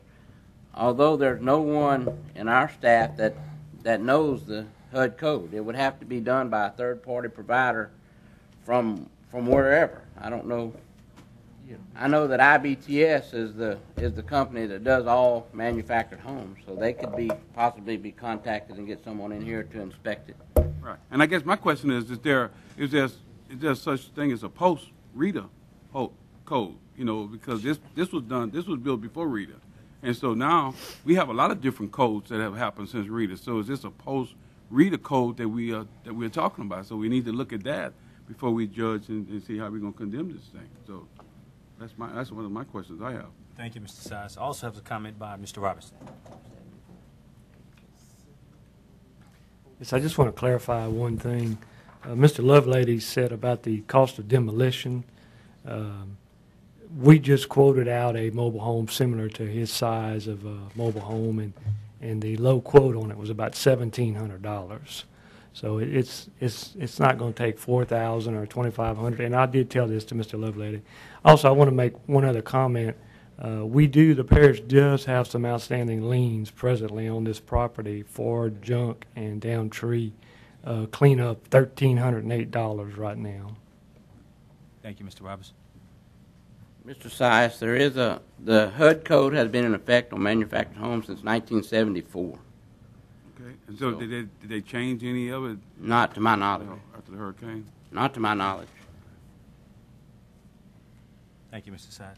Mr. Scott. Mr. Robinson, on those liens, how long has that lien been in place? How long has he owed the taxpayers that money? We put those liens on the latter part of 2009. If they're not paid by the end of September of this year, we will then transfer them over to the tax collector, and it will be put on the tax rolls and become part of the property tax. All right, thank you. Thank you, Mr. Scott. Mr. Landry. Thank you, Mr. President. I was just going to comment that if his motion carries, one of two things going to happen. He's either going to have to get it up to the code that we're going by, or we need to get somebody in here that knows that HUD code, and they're going to have to lay that out and make sure that it's going to be done right. Right. One or the other. I called a question. If the motion carries. Thank you, Mr. Landry. I had a motion by Mr. Stelly to overturn the condemnation, and it was seconded by Mr. Hassan. Is there Ms. Griffin? Sorry. Is there any other discussion? Any objection? Mr. Landry objects. Mr. President, I request roll call. Roll call. Do a roll call vote then. Madam Secretary. Mr. President, clarification on the. Okay, the motion that Mr. Stelly made was to overturn rescind the condemnation. Was to rescind the condemnation. And give him the time period allowed by the permit to. Which is 180 days. To get his house back in order. Get his house back in order. I have a question by the Vice President. Who's going to bear the cost of this inspector that we're going to have? Is that going to be passed on to Mr. Lovelady? Part of the motion. We're not even required. And do we need to put that as part of the motion, that somebody's got to pay for this inspector, that we're going to have the third party out? We're going to have to third party this guy out, and the parish is going to have to hire this guy, this other company. Hold on a minute. I go to question to legal counsel. Mr. Allen Smith. My suggestion, Mr. President, would be to vote on the motion. Mm-hmm. If it passes and you have rescinded it, then you can make another motion saying that it must be brought up to the HUD requirements, and you can do what you want to as to who has to pay for that. That would be my suggestion. Thank you, Mr. Smith. Madam Secretary. Yes, sir. You asked for a vote. This is a reverse roll call vote this time. Mrs. Trimming? Yes. Mr. Size? Yes. Mr. Stelly? Yes. Mr. Spell? No. Mr. Scott? No. Mr. McMillan? Yes. Dr. Mackey? Yes. Mr. Landry? No. Mr. Hassan? No. Mrs. Griffin? Yes. Mr. Farnham? Yes. Mr. Collins? Yes. And Mr. Andrepont? Yes. 9 yeas, 4 nays. The motion carried. Motion to carried. rescind. All right. Ms. Lovelady, the motion carries, so you will be given time to bring your I'd like to make a motion that this trailer be brought up to HUD code, and that a third-party inspector be contracted to oversee the project. I have a motion by Mr. Farnham and a second by Mr. Scott. Oh, I'd like to add something, if you would. I think that he should have to pay for that inspection. I think that needs to be part of the motion. If he, Mr. Size, you've got the floor. I don't agree with that. We need to know what it means, right? So, why should we have to make him pay for that? We need to know what that inspection means and what that code is, right? We don't know what it is, so why should we make him pay for it? Hold on, Mr. Michael. Mr. Bean, could you share a little bit of light on this matter for us?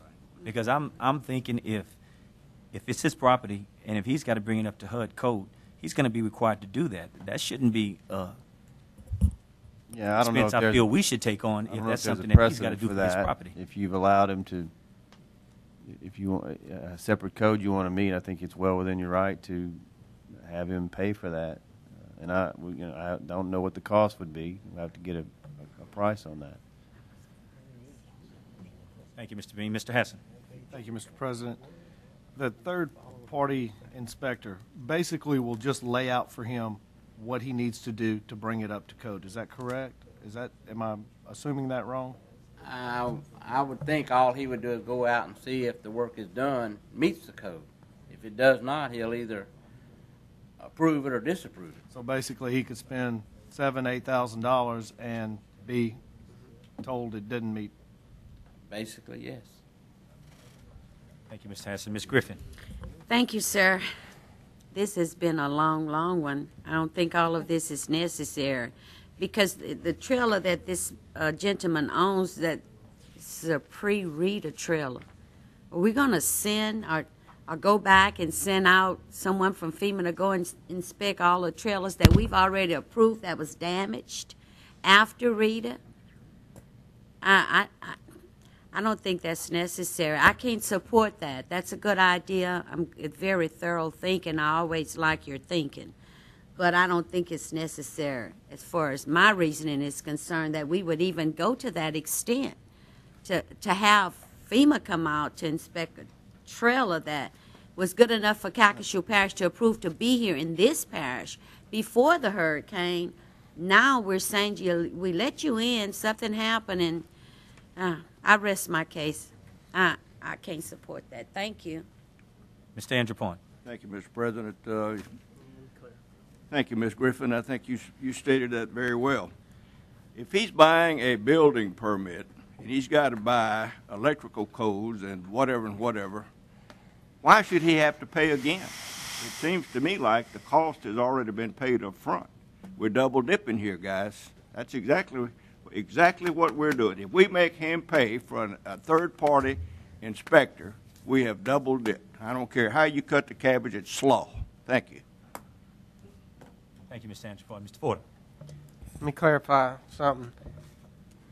We're going to require him to follow a code that we have no expertise in. And the line of thinking here is that if there's some kind of a cost that has to be borne by the parish to supply this type of inspector that we have no expertise in, then I think some of that needs to be passed on to the guy that needs it. That's my line of thinking there. Hold on, Mr. Michael. Mr. Scott. I'm not sure if I have a second with Mr. Farnham, but if I do, I don't want a second because I'm not even sure where we're at on this. But I just want to, I don't think we should be watering down our code at all. I think we should, when we walked in here this afternoon, everybody knew where this code was, where our building code was. I understand it came in at a certain time and all that, but so now we're going to send out a message to everybody in the parish. Well, wait a second. Now you can come in here and we can pick and choose a code to try to help you fit your situation. To pull a permit on this, I thought that you had to come in and show a drawing of all the electrical, where it was going to go, where your plumbing was going to be. So how did he get a permit already that he didn't have these drawings showing where all, am I mistaken in that, Mr. Tiverton? He has a development permit, which is a permit to repair the trailer. It's not to reconstruct. It's to repair or build new. It's not for that. It's just not a demolition, but a development permit to do cosmetic and some structural work. Which is beyond this. Yeah. Yes. This is beyond cosmetic and some structural. This is, you already said, total electrical, total plumbing, get it up to codes, and I'm still going back to it should be the code that this parish has adopted. And that's not the same home now because so much has been stripped away from it. I just can't see watering down the codes that this parish has put into place that FEMA and the insurances companies have basically mandated here. And what happens if he sells it in 3 or 4 months after he puts it back together? Did we help the next person down the road by watering down these codes that we've lived and died by for the past 4 years? I just don't think it's right to the people who have already spent their money to get up to codes to now one gentleman coming here on the midnight hour saying, but you can't make me do that. I need to do it this way. it's unfair to all the taxpayers that he owes money to already that have been cleaning his property. And that's just my opinion, and I thank you for that time. Thank you, Mr. Gibbs. Thank you, Mr. Scott. Mr. Mike, I'll ask that you have 1 minute for your closing comment. All right. I pulled a remodeling permit. It's still basically remodeling. Whether there's a wall missing and it's got to go back, that's remodeling. That's not new construction. In other words, it's not going down to the foundation. That's what I pulled. That's what I'm trying to do here this evening. Yes, I'm willing to meet the committee halfway if they want to put some rules in place, but if it's going to cost extra amount of money by third-party inspectors, I'm going to put it back the same way that it was engineered, with the exception, I'm going to put a few more tie-downs on it for my own comfort. I mean, it lasted Rita and the last one we had last year, and it was in this shape. So what I'm going to do is definitely, and I'm more than welcome the building inspectors to come by and take pictures as I progress, you know, to show that I'm not trying to get around anything other. I understand the gentleman's point of view. He was talking about changing the inspection. This is a mobile home. It's not a house. If it was a house, then I'd be going another avenue. But I'm willing to fight for what's mine. I mean, and I'm hoping that I've convinced enough jury members where it passes, and I have that opportunity. Granted, if 2 weeks there's no progress, and y'all want to say condemn, well, okay, because that meant it is a failing on my part. I haven't done the part that I'm saying that I'm going to do by fixing this thing. Yes, there will be new paint on the outside. I'll try and please my neighbor that's causing most of this grief for me. And this all started over a stupid fence 2 years ago. Okay. Thank you, Mr. Mike. Madam Secretary, point of clarification. Tell us exactly where we're at right now. The motion was rescinded by Mr. Stelly, was seconded by Ms. Griffin. Where exactly we're at right now, Madam Secretary? There was We've already voted on it. That's over. Okay. That was already rescinded. That's been voted on. Okay. So Mr. Michael is going to have exactly 180. Well, there was a Got a motion on the floor. There was a motion by Mr. Farnham that the manufactured home be brought up to HUD code and that a third-party inspector be Did we get a hired. second by Mr. Ford on motion? I don't know if we did get a second. Can I get a second by Mr. Ford on motion? I'll second it. Mr. Who's Landry that? seconded. No, he said no second. Did you say He second? said he'd second. Sure, I'll second. Okay. Don't be so sensitive, Mr. Stelly. But I don't know if that motion included that Mr. Lovelady pay for the cost of the third-party Yes. inspector. What was your motion It to did. include, Mr. Ford? It did. Okay. Yes. Any other discussion? We do have discussion? Roll call. Let's have a roll call vote on it, Madam Secretary. Wait, I had discussion. We have discussion. Mr. Hassan. Would you consider adding to that all liens against the property be paid prior to permits being issued? Yes, I would. I don't think He's already received the permit. Am I correct? Yes, I already have my permit. Give me a question. We have a clarification on a remodeling permit. Can't do that. Can't do that? Yeah, Let me ask him. Hold on. If Go ahead, Mr. Roberts. President. Go ahead, Mr. Thibodeau. Why can't we contact Louisiana Manufactured Housing Authority and let us tell him what he has to do? I mean, they're over the I agree. manufactured homes anyway. I Let agree. them say who has to inspect it or what has to be done. Still want to ask a question about the lead. So what if Hold on a minute, Mr. Thibodeau. Mr. McMillan. I'd just like to ask you if your intentions on the lien, when do you plan to pay that off? As you have some money right now, and that money's owed on those liens, what's your intentions? It's going to be paid off before it goes to the tax assessor. Okay, thank you, Mr. President. Thank you, Mr. McMillan. It was for some 1 yard cutting or 2 yard cuttings and some tree removal and some building material that was picked up. But there again, I was slowful.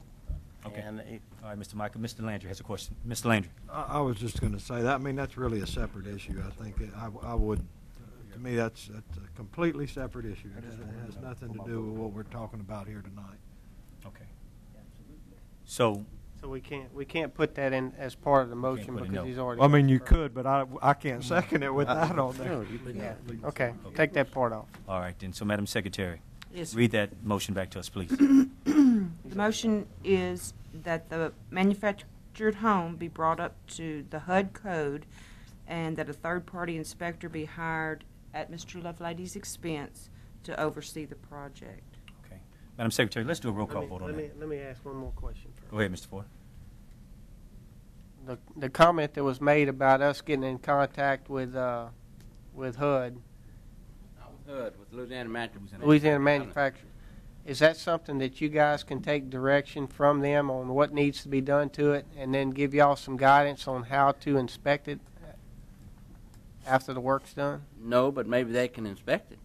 I mean, they have state people that inspect it. They go out and inspect all the trailers anyway. But y'all would get your instructions from them, or he would, as to what he needs to do to get it to their code. Possibly. I really don't know what he would get from That's a him. possibility. Yeah. Okay, thank you. Thank you, Mr. Ford. All right, is there any other questions? We're going to go ahead and take a roll call vote, Madam Secretary. Excuse me. Mr. Angerpont? No. Mr. Brame? I'm sorry, is absent. Mr. Collins? Yes. Mr. Farnum? Yes. Mrs. Griffin? No. Mr. Hassan? Yes.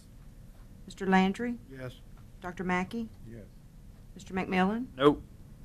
Mr. Scott? Yes. Mr. Spell? Yes. Mr. Stelly? No. Mr. Sias? No. Mrs. Trimming? No. 7 yeas, 6 nays. The motion carried by one vote. Okay. Thank you, Madam Secretary. You're welcome. All right. Okay, I have a question. I understand what y'all trying to do, which, This is crazy. but I'm only doing half this trailer. I get an inspector comes out there and he's going to tell me I got to do the other half now to bring it up to code, that it was a code to begin with. Y'all open up a whole new can of worms here, because they can't say, well, okay, you do this half to the new code, if they got a new code, versus 22 years ago when they built this thing, to the half that doesn't need to be worked on. Hold on a minute, Mr. Mike. Mr. Thibodeau, tell us where we're at right now so that we can get Mr. Michael with an understanding as to what he's got to do when he leave here tonight, because I think that's the whole misunderstanding. He's not aware exactly as to what's going to be required of him to put this mobile home back into living condition. So I would ask that you would please shed some light on that for him. I think at this point, we can contact, I won't be here till Tuesday, but Tuesday I can contact the Louisiana Manufactured Housing Authority. There's a representative right here in Bell City, and he could come out and examine the trailer and give us some recommendation, some guidance, us and him. I don't know what that might be. I don't know how much he will require to be repaired. I don't know. I have no idea. I don't know what he's going to say. First off. Mr. Michael, what I would ask that you would get with Mr. Robinson and Mr. Thibodeau and visit with them and find out exactly, because we don't want you doing something that's going to be not necessary if you're going to overdo something. So we're just asking that you would please get with them. Hold on, Mr. Stelly. Get with them and actually find out exactly what's going to be required of you by the building code to make sure that you're doing exactly what it is that you need to do, because we don't want to come back 180 days and tell you that, you didn't meet code, so therefore it's going to be up for demolition again. So we want to make sure, and we want to help you, but we want to make sure that you're following code, okay? I appreciate that, and thank you for your time. Mr. Stelly. We had a condemnation, we rescinded it. Right. He was issued permits, not under the assumption that he had to go by any other code, whatever that code is. Man's already been issued permits. All he has to do is bring that trailer back up to where it was before it was damaged. And here we are, added something to this we don't know nothing about. We don't even know if that exists. This was built in a factory. It wasn't built here in Lake Charles. It was built in a factory to a code so he could bring it into Louisiana, or whoever brought it here. Okay. All he has to do is put that trailer house back the way it was when it got here. That's the code. Period. Now we've added something to the next guy that's going to come up here. Is he going to have to follow this, whatever code y'all are talking about that we don't even know exist or not? We would ask We've that you just would get, added something that we don't know anything about. I mean, did we just make this law tonight? Is the next guy that's going to come in here, does he have to adhere to that as well? And then pay for the inspection? What have we done here? thank you, Mr. Stelly. Mr. McMillan. Thank you. Ms. Stelly, I understand what you say, but I think as well as when we were in Hurricane Rita, that a lot of things we took were on a case-by-case basis. I think in this situation with these votes, this was a case-by-case basis, and now we know what direction we're going on this. One of the things that I just want to make sure of that you know is don't cover anything up until you get an inspection. And I want you to absolutely work real hard on getting that lien off that property and paying the parish back. Those are two things that I hedged my vote on because this was a tough vote with a lot of discussion. But I feel as if we may on this case, and I hope we don't have to take many more of these on a case-by-case basis because we've spent a lot of time with you to try to work this out. Please don't let us down as a parish. Repair this thing, do it as quickly as possible, and keep your yard up at a good rapport with your neighbors. That's what I'm asking. And that's why I voted for you, because I believe you're going to do that. Thank you, Mr. President. Thank you, Mr. McMillan. Mr. Spell. Thank you, Mr. President. We've been here before, and I would like to make a motion to request our planning staff. There are codes. Urban housing and development have codes for manufactured housing. I would like to request that we ask staff to take a look at those codes and which codes would be recommended to apply to a situation like this in the future, and what options for inspection services would be available as part of those recommendations. And then they can report back to the jury or the planning liaison group, however my colleagues feel would be appropriate to handle that. But I would put that request in the form of a motion. Second. I have a motion and a second. Thank you so much, Mr. Spell. Mr. Beam. Actually, I was going to recommend what Mr. Spell said, that we clarify after this particular case so that any future ones come up, it's clear what the code is and how it's to be inspected. So I think it's a good motion. Any other discussion? Any other objections? Hearing none.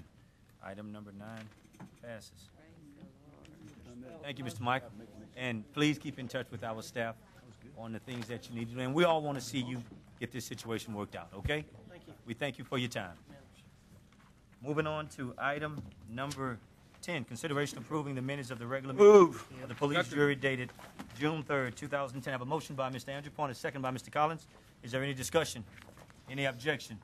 Hearing none. Item number 10 passes. Item number 11, Move on consideration 11.1 approval of the through Public Works Committee report 11.4. dated June Second. 24th, 2010. I have a motion by Mr. Hassan on items number 11.1 through 11.4. Let me just read those into the record, please. 11.1, presented a proclamation to Mike White proclaiming Friday, June 25th, 2010 as Mike White Day in Calcasieu Parish. 11.2, recommended that a resolution be adopted authorizing the president of the police jury to execute the necessary documents for acquisition of right-of-way. 11.3, recommended that a resolution be adopted authorizing the president of the police jury to execute the necessary documents for donation of right-of-way. 11.4, recommended that a resolution be adopted authorizing the Division of Engineering and Public Works to send a letter to the Louisiana Department of Transportation and Development requesting that consideration be given to the priority order shown on various railroad crossings within Calcasieu Parish. At this time, can I get a motion and a second? Move. 11.5. I have a motion by Mr. Andrew Point and a second by Mr. McMillan.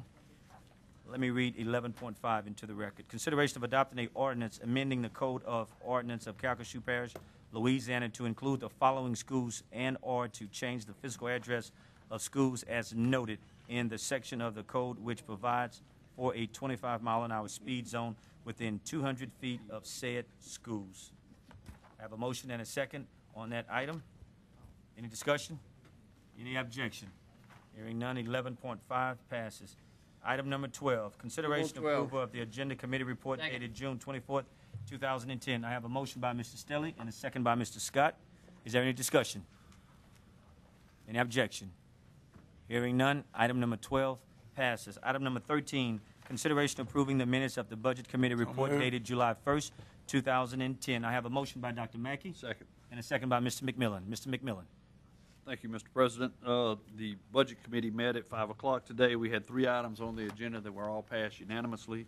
Item 3.1 was Ward 2 Fire Protection District Number 1, $12,513 for purchase of a generator for a new fire station on Manchester Road. Item 3.2 was Waterworks District Number 11 of Ward 4 and 7, $3,721.89 for the purchase of piping and materials related to water line expansion for the Methodist Children's Home. And then on the item 4 was consideration of making a recommendation with reference to requests for the City of DeQuincy for the funding in amount $100,000 for Buxton Creek concrete drainage project between Perkins Street and Overton Street. Ms. Trimmy explained to us that was going to be a joint service agreement between the city and the Gravity Drainage District and the different entities bringing the money and the state bringing the money on that project. They all passed unanimously, and I would hope this body would see fit to do that also. We thank you for that report, Mr. McMillan. Any other discussion? Any objection? Hearing none, item number 13 passes. Item number 14, consideration of adopting a resolution approving an amendment to the lease agreement between the police jury and the Public Defender's Office for office space on the 7th floor of the 901 building. I have a motion by Dr. Mackey and a second by Mr. Size. Is there any discussion? Any objection? Hearing none, item number 14 passes. Item number 15, consideration of adopting a resolution authorizing the purchase of property located at 618 Sundale Drive, Lake Charles, through the funding received from the FEMA Hazardous Mitigation Grant Program to mitigate houses that have flooded numerous times. I have a motion by Ms. Griffin and a second by Mr. Hassan. Is there any discussion? Any objection? Hearing none, item number 15 passes. Item number 16, consideration of adopting a resolution authorizing the purchase of property located at 207 Ruby Lane, Sulphur, through flooding received from the FEMA Severe Repetitive Loss Grant Program to mitigate houses that have flooded numerous times.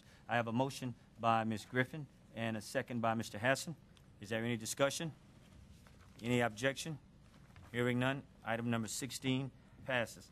Item number 17, consideration of adopting a resolution authorizing the purchase of property located at 1465 South Perkins Ferry Road, Moss Bluff, through flooding received from the FEMA Severe Repetitive Loss Grant Program to mitigate houses that have flooded numerous times. I have a motion by Mr. Spell and a second by Ms. Griffin. Is there any discussion? Any objection? Hearing none, item number 17 passes. Item number 18, consideration of adopting a resolution approving a contract between the police jury and the Louisiana Workforce Commission, Office of Workforce Development for funding to implement the temporary assistance for needy family. I have a motion by Dr. Mackey and a second by Mr. Size. Is there any discussion? Any objection? Hearing none, item number 18 passes. Item number 19, take appropriate actions to fill a vacancy created by the resignation of Mr. Larry Lipinski as a member of the Board of Directors of the Southwest Louisiana Convention and Visitors Bureau. Mr. President? Go ahead, Ms. Trimmy. This has been recommended by the Hotel, Motel, and Recreational Vehicle Park industry that makes these nominations. And the recommendation, am I on the wrong thing? You on the right one, Ms. Trimmy, 19. Yeah, 19. You on the right one? I'm on the right one, okay. Yes, ma'am. Is the first person that is on the list is Mr. Jack Burnsmeyer, Senior Vice President of Operations for Delta Downs Racetrack and Casino. Thank you, Ms. Trimmy. Ms. Trimmy would like to make that Second. motion. I have a second by Mr. Hassan that Mr. Jack Burnsmeyer be appointed to that position. Any other discussion? Any objection? Hearing none, item number 19 passes. Item number 20, take appropriate action to fill the vacancy created by the resignation of Mr. Johnny Hollingsworth as a member of the Board of Commissioners defer for of 30 days. Waterworks District Number 7 of Ward 4 and 6. I have a motion by Mr. McMillan to defer for 30 days and a second by Mr. Scott. Is there any other discussion? Any other objection? Hearing none, number 20 passes. Number 21, take appropriate action on the expiration of the term of Mr. Dennis Scott as a member of the MCAL Board of Directors. I have a motion by Ms. Griffin to reappoint Mr. Scott. Do we need a and roll call? second- Roll call vote. On that item? Roll call We need a roll call vote. Who is that gentleman anyway? I'm not even familiar with. Roll call. Congratulations, Mr. Scott. We know that you will do a great job. Item number 21 passes. Go ahead, Mr. Scott. I continue to do a great job. Wonderful. Wonderful. Clarify that. Wonderful, Mr. Scott. Nail him, nail him. Item number 21 passes. Item number 22, take appropriate action on the expiration of the term of Mr. Tommy Move to Shields as a reappoint member Mr. of the Burton Shields. Coliseum Second. Advisory Council. I have a motion by Mr. Hassan and a second by Mr. Size to reappoint Mr. Shields. Is there any discussion? Any objection? Hearing none. Item number 22 passes. Item number 23, take appropriate action on the 23. expiration of the term of Ms. Bridget Morton as a member of the Burton Coliseum Advisory Council. I have a motion by Mr. Size and a second by Mr. Stelly that Ms. Morton be reappointed. Is there any discussion? Any objection? Hearing none. Item number 23 passes. Item number 24, take appropriate action on the expiration of the term of Mr. Joseph Laverne as a member of the Burton Coliseum Advisory Council. I have a motion by Mr. Size and a second by Ms. Griffin that Mr. Morton be reappointed.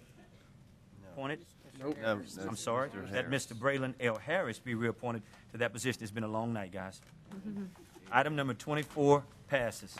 Item number 25, take appropriate action on the expiration of the term of Mr. Michael Arthurman as a member of the Board of Commissioners of Community Center and Playground District Number 7 of Ward 2. I have a motion by Mr. Spell and a second by Mr. Stelly that Mr. Arthurman be reappointed to that position. Any other discussion? Any objection? Hearing none. Number 25 passes. Item number 26, take appropriate action on the expiration of the term of Mr. James Holloway as a member of the Board of Commissioners of Community Center and Playground District Number 5 of Ward 5. I need a motion. Ms. Trimmie. I make one. Ms. Trimmie? What am I gonna do? Who do you want to reappoint? Oh. Number Wanna go with him? 26. Do you want to go ahead and reappoint Mr. James Holloway, Ms. Trimmie, to that board? Number 26. You lost me. I was writing notes. I'm sorry. You have an appointment for Mr. James Holloway to the Board of Commissioners of the Community Center and Playground District for Number 5 and Ward 4. Would you like to make that reappointment for Mr. Yeah. Holloway? Second. Okay. But I'm I have- trying to figure it out. I got a water board, I got Yes, ma'am. a fire board. You got a lot and over there, I've Ms. got, Trimmie and DeQuincy. recreation boards, and I had to make sure, trying to keep things in perspective, kind of like this board is You've tonight. always done that, Ms. Trimmie, there's no doubt. doing a fine Ms. job. Trimmie made that appointment that Mr. Hollingsworth, that Mr. Holloway be reappointed, and it was seconded by Mr. McMillan. Thank you, Mr. McMillan, for that. Is there any discussion? Any objection? Hearing none. Item number 26 passes. Number 27, Move take to appropriate action reappoint on the Ms. expiration of Cindy the term of Copenhagen. Ms. Cindy Copenhagen as a member of the Board of Commissioners of Community Center and Playground District Number 4 of Ward 1. I have a motion by Mr. Spell that Ms. Copenhagen be reappointed, and a second by Mr. Scott. Is there any discussion? Any objection? I've been writing notes. Hearing none, item number 27 passes. Item number 28, take appropriate action on the expiration of the term of Second. Mr. Terry Thank Burns you. as a member of the Board of Commissioners of Community Center and Playground District Number 3 of Ward 7. I have a motion by Mr. Hassan that Mr. Burns be reappointed, and a second by Ms. Griffin. Is there any discussion? Any objection? Hearing none, item number 28 passes. Item number 29, take appropriate action on the expiration of the term Move of to Ms. reappoint Danny Joyce Danny Markentale. Joyce Markentale as a member of the Board of Commissioners of Community Center and Playground District Number 1 of Ward 6. Ms. Sandy asks that Ms. Danny Markentale Joyce be Markentale. reappointed, and it was seconded by Mr. Stelly. Thank you, Mr. Stelly. Is there any discussion? Any objection?